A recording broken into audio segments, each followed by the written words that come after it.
سورة النور. أعوذ بالله من الشيطان الرجيم. I seek refuge in Allah from the expelled Satan.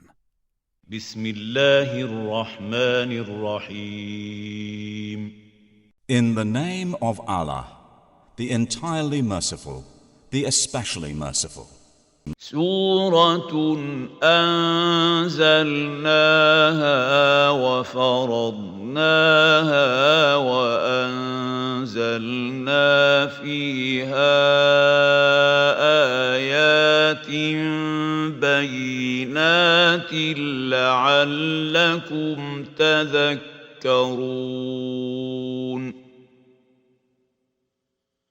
This is a surah which we have sent down and made that within it obligatory, and revealed therein verses of clear evidence that you might remember.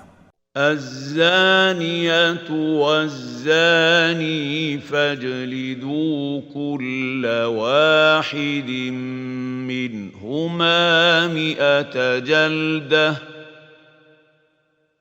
ولا تأخذكم بهما رأفة في دين الله إن كنتم تؤمنون بالله واليوم الآخر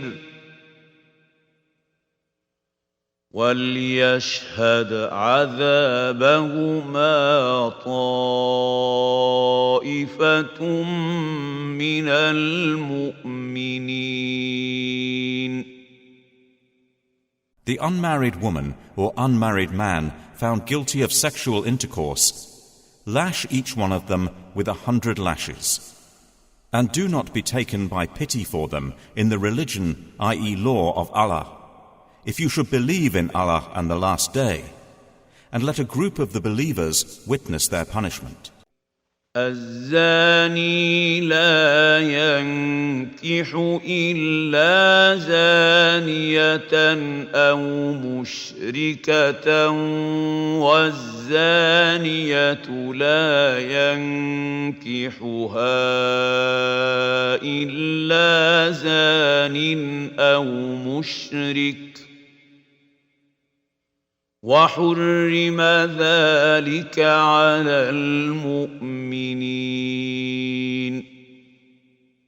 The fornicator does not marry except a female fornicator or polytheist, and none marries her except a fornicator or a polytheist. And that, i.e. marriage to such persons, has been made unlawful to the believers. والذين يرمون المحصنات ثم لم يأتوا ب4 شهداء فاجلدوهم 80 جلدة ولا تقبلوا لهم شهادة أبداً وَأُولَئِكَ هُمُ الْفَاسِقُونَ. And those who accuse chaste women and then do not produce 4 witnesses, lash them with 80 lashes, and do not accept from them testimony ever after. And those are the defiantly disobedient. إلا الذين تابوا من بعد ذلك وأصلحوا فإن الله غفور رحيم. Except for those who repent thereafter and reform. For indeed, Allah is forgiving and merciful. والذين يرمون أزواجهم ولم يكن لهم شهداء إلا أنفسهم فشهادة أحدهم 4 شهادات بالله فشهادة أحدهم أربع شهادات بالله إنه لمن الصادقين.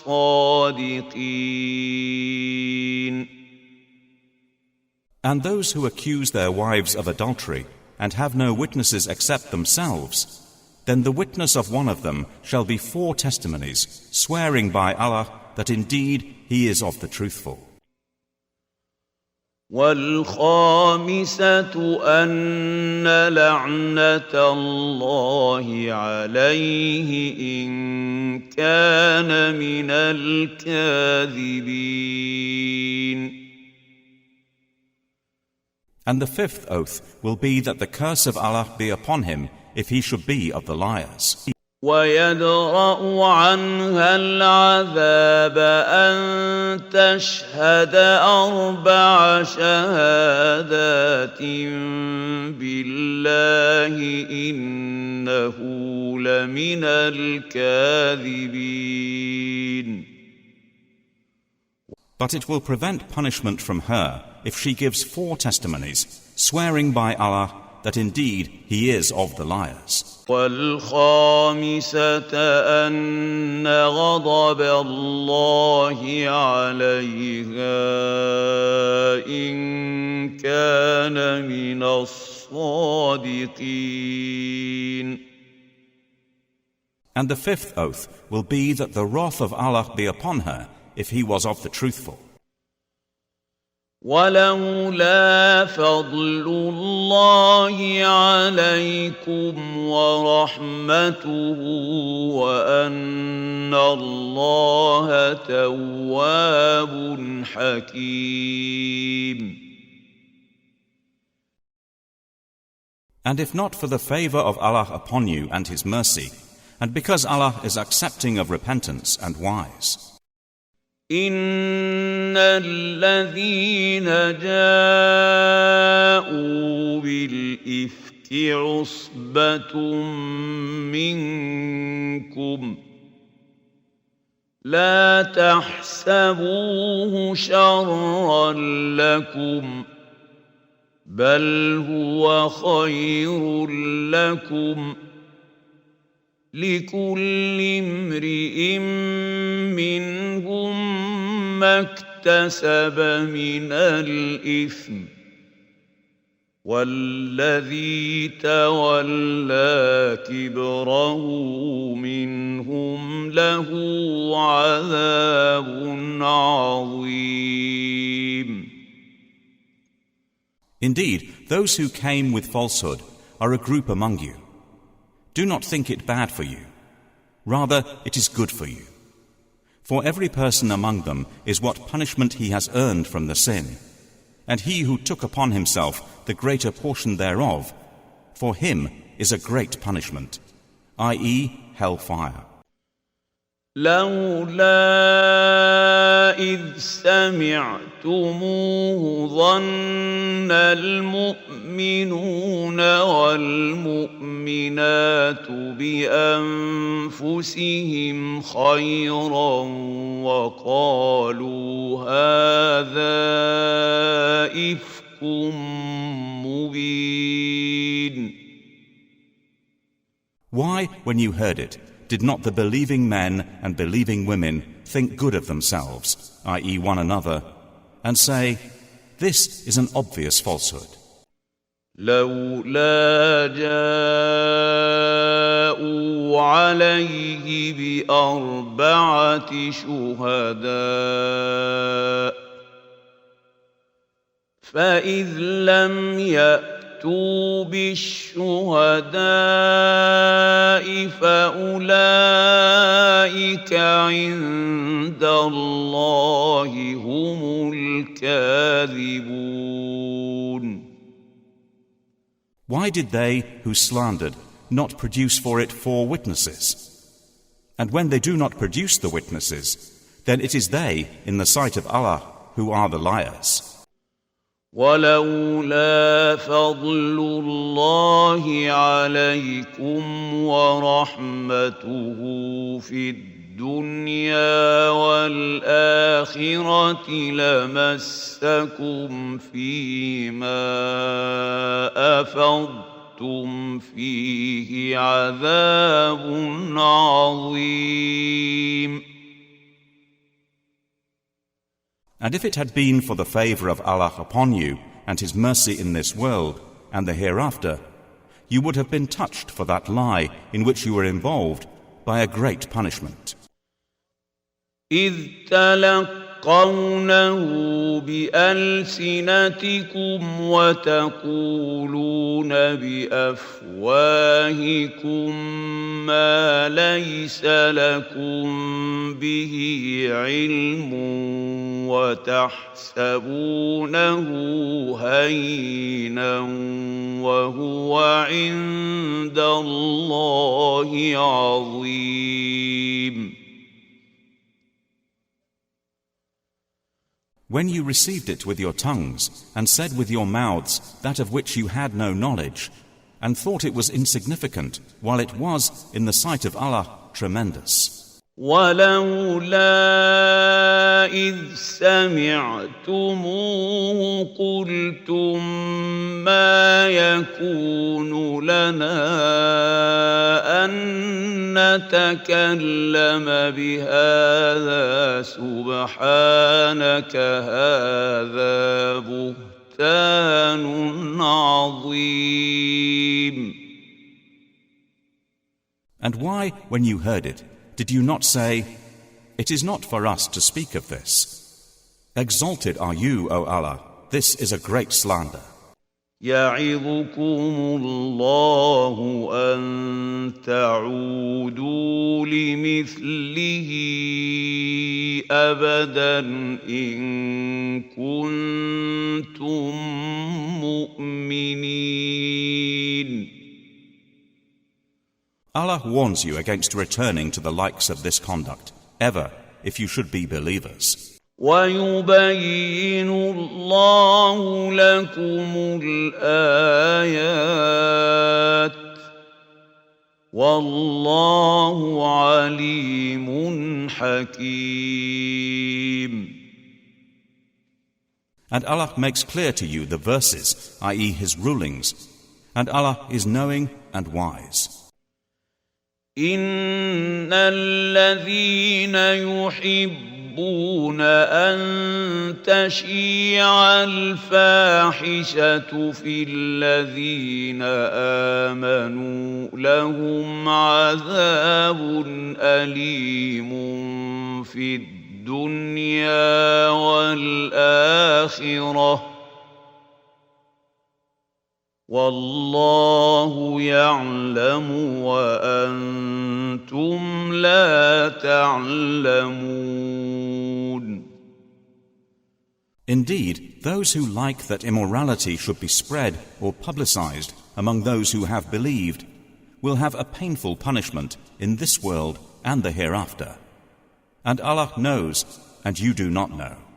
ولولا فضل الله عليكم ورحمته وأن الله رؤوف رحيم.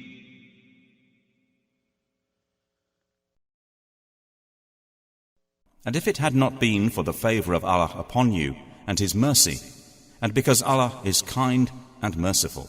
يا أيها الذين آمنوا لا تتبعوا خطوات الشيطان ومن يتبع خطوات الشيطان فإنه يأمر بالفحشاء والمنكر ولولا فضل الله عليكم ورحمته ما زكى منكم من أحد أبدا ولكن الله يزكي من يشاء والله سميع عليم. O you who have believed, do not follow the footsteps of Satan. And whoever follows the footsteps of Satan, indeed he enjoins immorality and wrongdoing. And if not for the favor of Allah upon you and His mercy, not one of you would have been pure ever. But Allah purifies whom He wills, and Allah is hearing and knowing. ولا يأتل أولو الفضل منكم والسعة أن يؤتوا أولي القربى والمساكين والمهاجرين في سبيل الله وليعفوا وليصفحوا ألا تحبون أن يغفر الله لكم والله غفور رحيم. And let not those of virtue among you and wealth swear not to give aid to their relatives and the needy and the emigrants for the cause of Allah, and let them pardon and overlook. Would you not like that Allah should forgive you? And Allah is forgiving and merciful. إن الذين يرمون المحصنات الغافلات المؤمنات لعنوا في الدنيا والآخرة ولهم عذاب عظيم. Indeed, those who falsely accuse chaste, unaware and believing women are cursed in this world and the hereafter, and they will have a great punishment. يوم تشهد عليهم ألسنتهم وأيديهم وأرجلهم بما كانوا يعملون. On a day when their tongues, their hands and their feet will bear witness against them as to what they used to do. يومئذ يوفيهم الله دينهم الحق ويعلمون أن الله هو الحق المبين. That day, Allah will pay them in full their true, i.e. deserved recompense, and they will know that it is Allah who is the manifest truth, i.e. perfect in justice. الخبيثات للخبيثين والخبيثون للخبيثات والطيبات للطيبين والطيبون للطيبات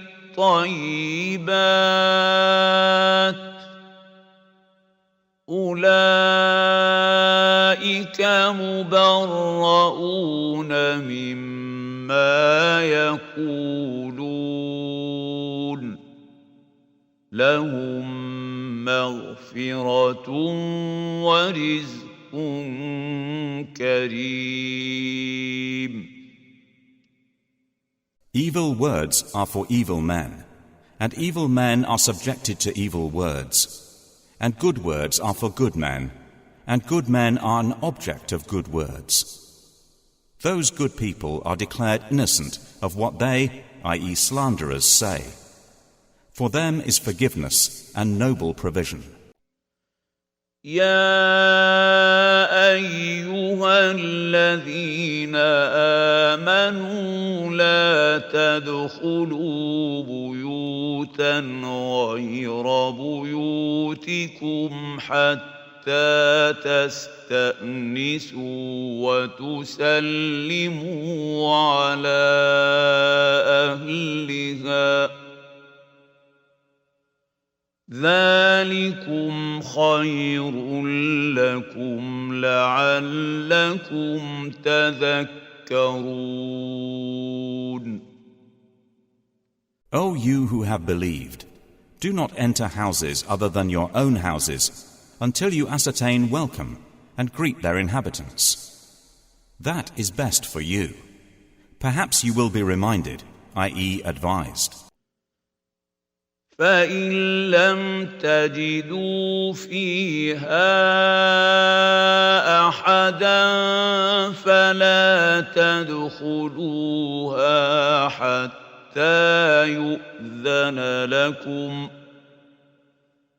وإن قيل لكم ارجعوا فارجعوا هو أزكى لكم والله بما تعملون عليم.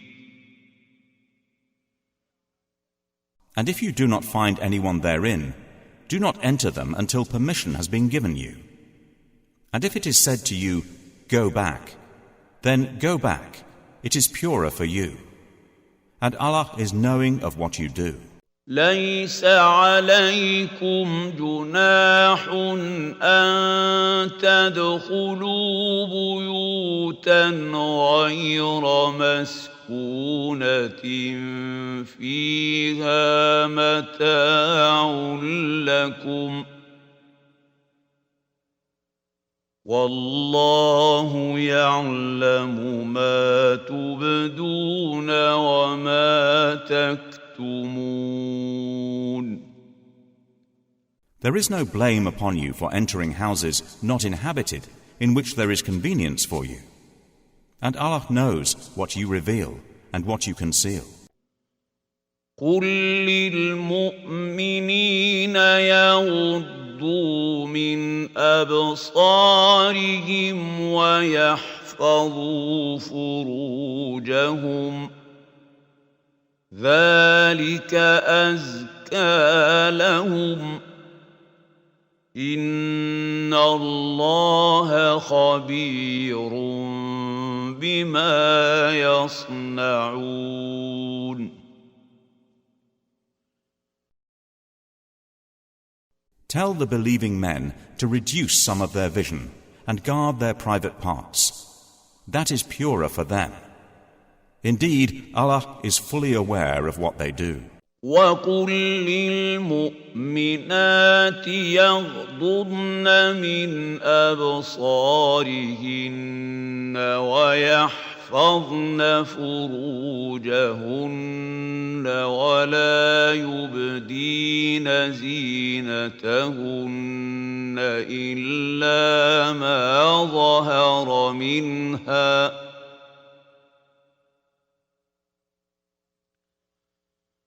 وَلْيَضْرِبْنَ بِخُمُرِهِنَّ عَلَى جُيُوبِهِنَّ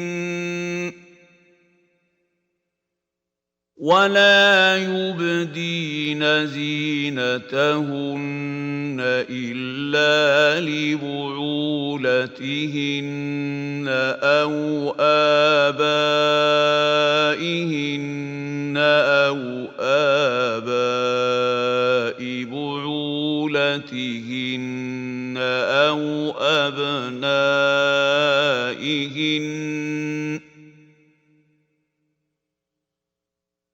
أَوْ أَبْنَاءِ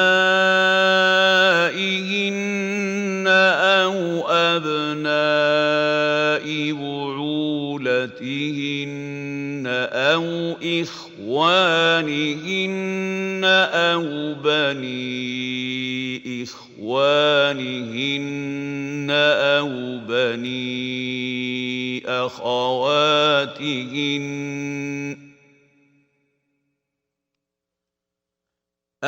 بني أخواتهن أو نسائهن أو ما ملكت أيمانهن أو التابعين غير أولي الإربة من الرجال أو التابعين غير أولي الإربة من الرجال أو الطفل الذين لم يظهروا على عورات النساء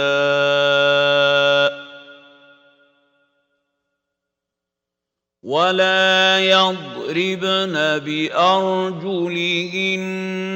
ليعلم ما يخفين من زينتهن وتوبوا إلى الله جميعا أيها المؤمنون لعلكم تفلحون. And tell the believing women to reduce some of their vision and guard their private parts and not expose their adornment, except that which necessarily appears thereof, and to wrap a portion of their head covers over their chests, and not expose their adornment, i.e. beauty, except to their husbands, their fathers, their husbands' fathers, their sons, their husbands' sons, their brothers' sons, their sisters' sons, their women, that which their right hands possess, i.e. slaves, or those male attendants having no physical desire, or children who are not yet aware of the private aspects of women. And let them not stamp their feet to make known what they conceal of their adornment. And turn to Allah in repentance, all of you, O believers, that you might succeed. وَأَنكِحُوا الْأَيَامَ مِنكُمْ وَالصَّالِحِينَ مِنْ عِبَادِكُمْ وَإِمَائِكُمْ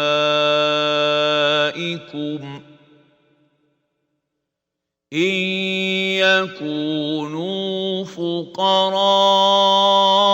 يُغْنِهِمُ اللَّهُ مِنْ فضله والله واسع عليم.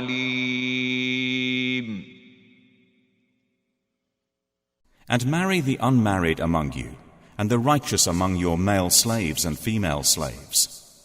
If they should be poor, Allah will enrich them from His bounty, and Allah is all-encompassing and knowing.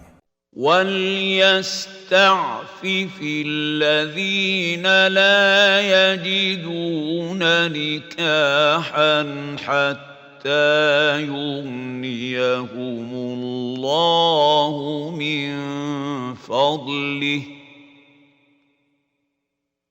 وَالَّذِينَ يَبْتَغُونَ الْكِتَابَ مِمَّا مَلَكَتْ أيمانكم فكاتبوهم إن علمتم فيهم خيرا وآتوهم مما لله الذي آتاكم ولا تكرهوا فتياتكم على البغاء إن أردنا تحصنا لتبتغوا عرض الحياة الدنيا ومن يكرههن فإن الله من بعد إكراههن غفور رحيم. But let them who find not the means for marriage abstain from sexual relations until Allah enriches them from His bounty. And those who seek a contract for eventual emancipation from among whom your right hands possess, then make a contract with them if you know there is within them goodness, and give them from the wealth of Allah which He has given you. And do not compel your slave girls to prostitution if they desire chastity, to seek thereby the temporary interests of worldly life. And if someone should compel them, then indeed Allah is to them, after their compulsion, forgiving and merciful. وَلَقَدْ أَنزَلْنَا إِلَيْكُمْ آيَاتٍ مُبَيِّنَاتٍ وَمَثَلًا مِّنَ الَّذِينَ خَلَوْا مِن قَبْلِكُمْ وَمَوْعِظَةً لِّلْمُتَّقِينَ. And we have certainly sent down to you distinct verses and examples from those who passed on before you, and an admonition for those who fear Allah. الله نور السماوات والأرض مثل نوره كمشكاة فيها مصباح المصباح في زجاجة الزجاجة كأنها كوكب دري يوقد من شجرة مباركة زيتونة لا شرقية ولا غربية يكاد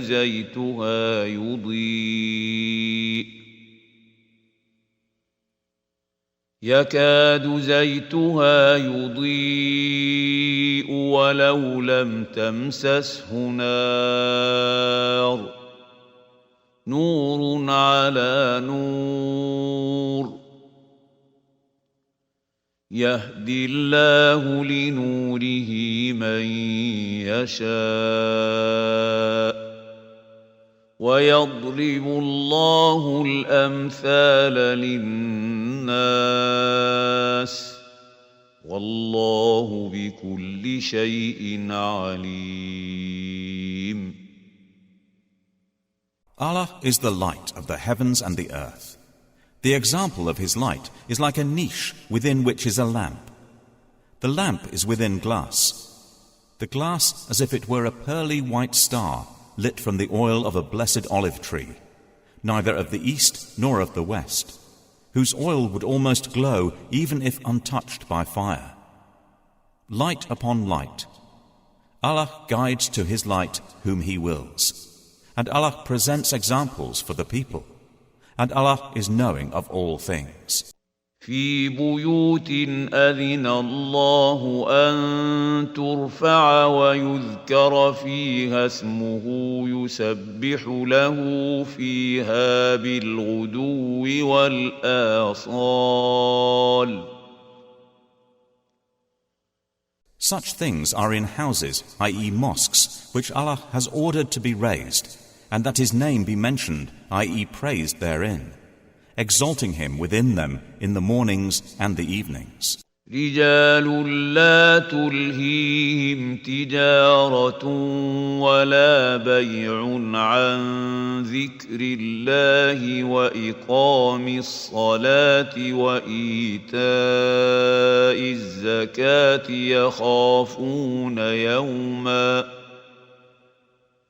يخافون يوما تتقلب فيه القلوب والأبصار.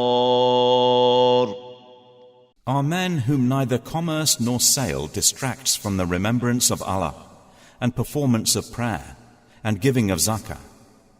They fear a day in which the hearts and eyes will fearfully turn about. ليجزيهم الله أحسن ما عملوا ويزيدهم من فضله والله يرزق من يشاء بغير حساب.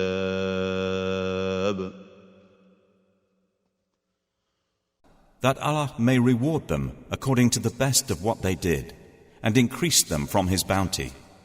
And Allah gives provision to whom He wills without account, i.e. limit. والذين كفروا أعمالهم كسراب بقيعة يحسبه الظمآن ماء حتى إذا جاءه لم يجده شيئا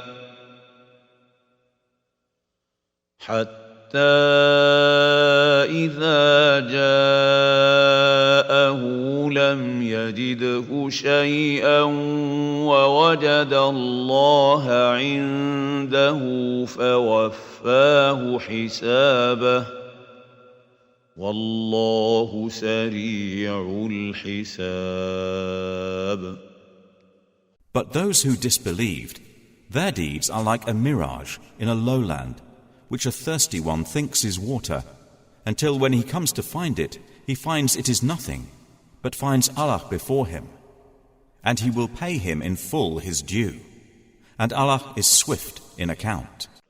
أو كظلمات في بحر لجي يغشاه موج من فوقه موج من فوقه سحاب ظلمات بعضها فوق بعض إذا أخرج يده لم يكد يراها ومن لم يجعل الله له نورا فما له من نور.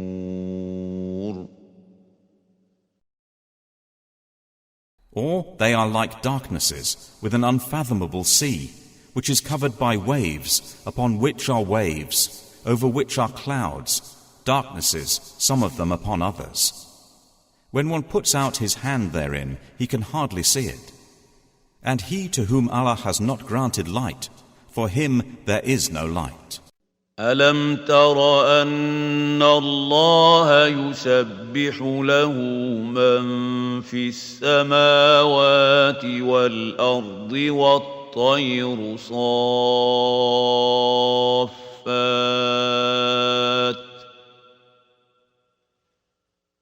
كل قد علم صلاته وتسبيحه والله عليم بما يفعلون. Do you not see that Allah is exalted by whomever is within the heavens and the earth, and by the birds with wings spread in flight? Each of them has known his means of prayer and exalting him, and Allah is knowing of what they do. وَلِلَّهِ مُلْكُ السَّمَاوَاتِ وَالْأَرْضِ وَإِلَى اللَّهِ الْمَصِيرُ. And to Allah belongs the dominion of the heavens and the earth, and to Allah is the destination.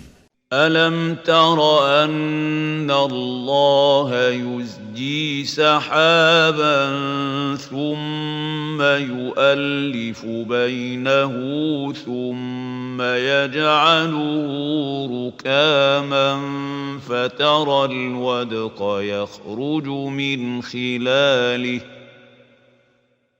وينزل من السماء من جبال فيها من برد فيصيب به من يشاء ويصرفه عن من يشاء يكاد سنا برقه يذهب بالأبصار. Do you not see that Allah drives clouds? Then He brings them together. Then He makes them into a mass. And you see the rain emerge from within it. And He sends down from the sky mountains of clouds, within which is hail. And He strikes with it whom He wills, and averts it from whom He wills. The flash of its lightning almost takes away the eyesight. يقلب الله الليل والنهار إن في ذلك لعبرة لأولي الأبصار. Allah alternates the night and the day. Indeed, in that is a lesson for those who have vision. والله خلق كل دابة من ماء فمنهم من يمشي على بطنه ومنهم من يمشي على رجلين ومنهم من يمشي على أربع يخلق الله ما يشاء إن الله على كل شيء قدير. Allah has created every living creature from water, and of them are those that move on their bellies, and of them are those that walk on 2 legs, and of them are those that walk on 4. Allah creates what He wills. Indeed, Allah is over all things competent. لقد أنزلنا آيات مبينات والله يهدي من يشاء إلى صراط مستقيم. We have certainly sent down distinct verses, and Allah guides whom He wills to a straight path. ويقولون آمنا بالله وبالرسول وأطعنا ثم يتولى فريق منهم من بعد ذلك وما أولئك بالمؤمنين. But they, i.e. the hypocrites, say, "We have believed in Allah and in the Messenger, and we obey." Then a party of them turns away after that, and those are not believers. وَإِذَا دُعُوا إِلَى اللَّهِ وَرَسُولِهِ لِيَحْكُمَ بَيْنَهُمْ إِذَا فَرِيقٌ مِّنْهُمْ مُعْرِضُونَ. And when they are called to the words of Allah and His Messenger to judge between them, at once a party of them turns aside in refusal. وَإِن يَكُن لَّهُمُ الْحَقُّ يَأْتُوا إِلَيْهِ مُذْعِنِينَ. But if the right is theirs, they come to Him in prompt obedience. أَفِي قُلُوبِهِم مَّرَضٌ أَمِ ارْتَابُوا أَمْ يخافون أن يحيف الله عليهم ورسوله بل أولئك هم الظالمون.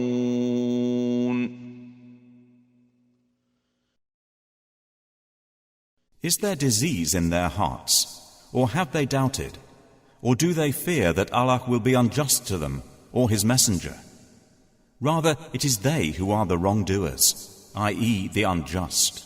إنما كان قول المؤمنين إذا دعوا إلى الله ورسوله ليحكم بينهم أن يقولوا سمعنا وأطعنا وأولئك هم المفلحون.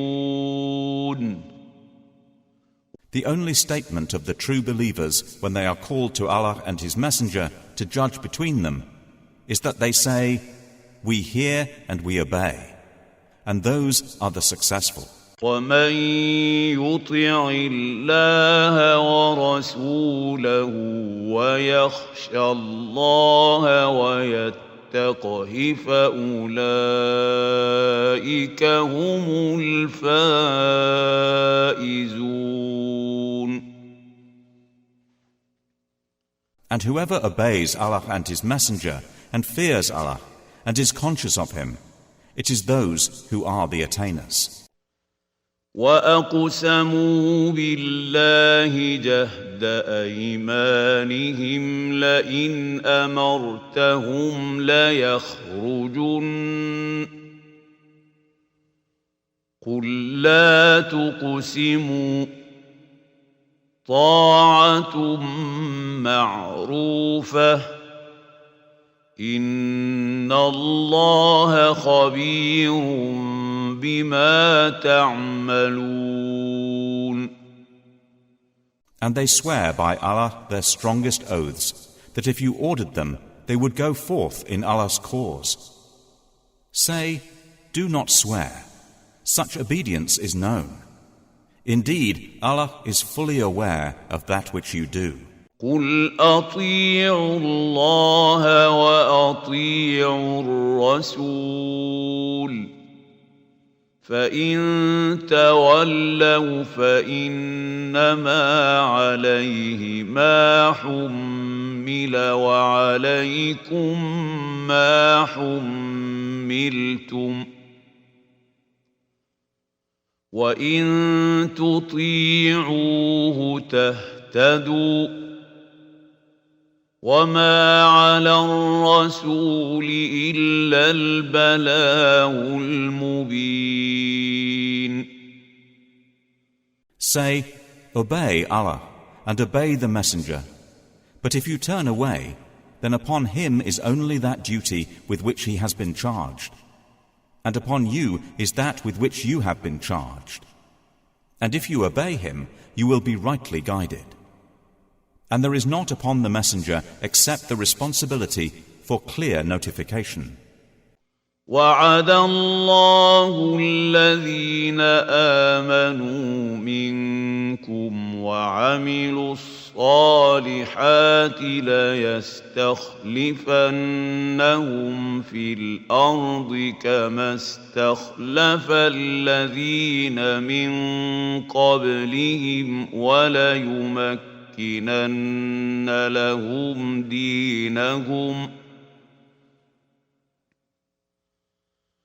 وليمكنن لهم دينهم الذي ارتضى لهم وليبدلنهم من بعد خوفهم أمنا يعبدونني لا يشركون بي شيئا ومن كفر بعد ذلك فأولئك هم الفاسقون. Allah has promised those who have believed among you and done righteous deeds that He will surely grant them succession to authority upon the earth, just as He granted it to those before them, and that He will surely establish for them therein their religion, which He has preferred for them, and that He will surely substitute for them, after their fear, security, for they worship Me, not associating anything with Me. But whoever disbelieves after that, then those are the defiantly disobedient. وَأَقِيمُوا الصَّلَاةَ وَآتُوا الزَّكَاةَ وَأَطِيعُوا الرَّسُولَ لَعَلَّكُمْ تُرْحَمُونَ. And establish prayer, and give zakah, and obey the messenger, that you may receive mercy. لا تحسبن الذين كفروا معجزين في الأرض ومأواهم النار ولبئس المصير. Never think that the disbelievers are causing failure to Allah upon the earth. Their refuge will be the fire, and how wretched the destination. يا أيها الذين آمنوا ليستأذنكم الذين ملكت أيمانكم والذين لم يبلغوا الحلم منكم 3 مرات من قبل صلاة الفجر وحين تضعون ثيابكم من الظهيرة ومن بعد صلاة العشاء 3 عورات لكم ليس عليكم ولا عليهم جناح بعدهن طوافون عليكم بعضكم على بعض كذلك يبين الله لكم الآيات والله عليم حكيم. O you who have believed, let those whom your right hands possess, and those who have not yet reached puberty among you, ask permission of you before entering at 3 times. Before the dawn prayer, and when you put aside your clothing for rest at noon, and after the night prayer. These are 3 times of privacy for you. There is no blame upon you, nor upon them beyond these periods, for they continually circulate among you, some of you among others. Thus does Allah make clear to you the verses, i.e. His ordinances, and Allah is knowing and wise. وَإِذَا بَلَغَ الْأَطْفَالُ مِنكُمُ الْحُلُمَ فَلْيَسْتَأْذِنُوا كَمَا اسْتَأْذَنَ الَّذِينَ مِن قَبْلِهِمْ كَذَلِكَ يُبَيِّنُ اللَّهُ لَكُمْ آيَاتِهِ والله عليم حكيم. And when the children among you reach puberty, let them ask permission at all times, as those before them have done. Thus does Allah make clear to you His verses, and Allah is knowing and wise. والقواعد من النساء اللاتي لا يرجون يريدون نكاحا فليس عليهن جناح أن يضعن ثيابهن غير متبرجات بزينة وأن يستعففن خير لهن والله سميع عليم.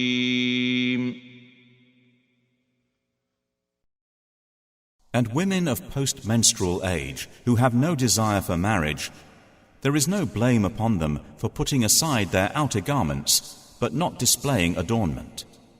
But to modestly refrain from that is better for them. And Allah is hearing and knowing. ليس على الأعمى حرج ولا على الأعرج حرج ولا على المريض حرج ولا على أنفسكم أن تأكلوا من بيوتكم ولا على أنفسكم أن تأكلوا من بيوتكم أو بيوت آبائكم أو بيوت أمهاتكم أو بيوت إخوانكم أو بيوت أخواتكم أو بيوت أخواتكم أو بيوت أعمامكم أو بيوت عماتكم أو بيوت أخوالكم أو بيوت خالاتكم أو ما ملكتم مفاتحه أو صديقكم ليس عليكم جناح أن تأكلوا جميعا أو أشتاتا فإذا دخلتم بيوتا فسلموا على أنفسكم تحية من عند الله مباركة طيبة كذلك يبين الله لكم الآيات لعلكم تعقلون. There is not upon the blind any constraint, nor upon the lame constraint, nor upon the ill constraint, nor upon yourselves when you eat from your own houses, or the houses of your fathers, or the houses of your mothers, or the houses of your brothers, or the houses of your sisters, or the houses of your father's brothers, or the houses of your father's sisters, or the houses of your mother's brothers, or the houses of your mother's sisters, or from houses whose keys you possess, or from the house of your friend. There is no blame upon you whether you eat together or separately. But when you enter houses, give greetings of peace upon each other. A greeting from Allah, blessed and good. Thus does Allah make clear to you the verses of ordinance that you may understand. إنما المؤمنون الذين آمنوا بالله ورسوله وإذا كانوا معه على أمر جامع لم يذهبوا حتى يستأذنوه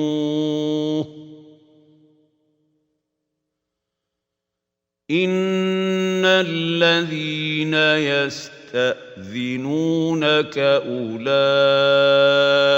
الذين يؤمنون بالله ورسوله فإذا استأذنوك لبعض شأنهم فأذن لمن شئت منهم واستغفر لهم الله إن الله غفور رحيم. The believers are only those who believe in Allah and His Messenger. And when they are meeting with Him for a matter of common interest, do not depart until they have asked His permission. Indeed, those who ask your permission, O Muhammad, those are the ones who believe in Allah and His Messenger. So when they ask your permission due to something of their affairs, then give permission to whom you will among them, and ask forgiveness for them of Allah. Indeed, Allah is forgiving and merciful. لا تجعلوا دعاء الرسول بينكم كدعاء بعضكم بعضا قد يعلم الله الذين يتسللون منكم لواذا فليحذر الذين يخالفون عن أمره أن تصيبهم فتنة أو يصيبهم عذاب أليم. Do not make your calling of the Messenger among yourselves as the call of one of you to another. Already Allah knows those of you who slip away concealed by others. So let those beware who dissent from his, i.e. the Prophet's order, lest fitna strike them or a painful punishment. ألا إن لله ما في السماوات والأرض قد يعلم ما أنتم عليه ويوم يرجعون إليه فينبئهم بما عملوا والله بكل شيء عليم. Unquestionably, to Allah belongs whatever is in the heavens and earth. Already He knows that upon which you stand, and knows the day when they will be returned to Him, and He will inform them of what they have done. And Allah is knowing of all things.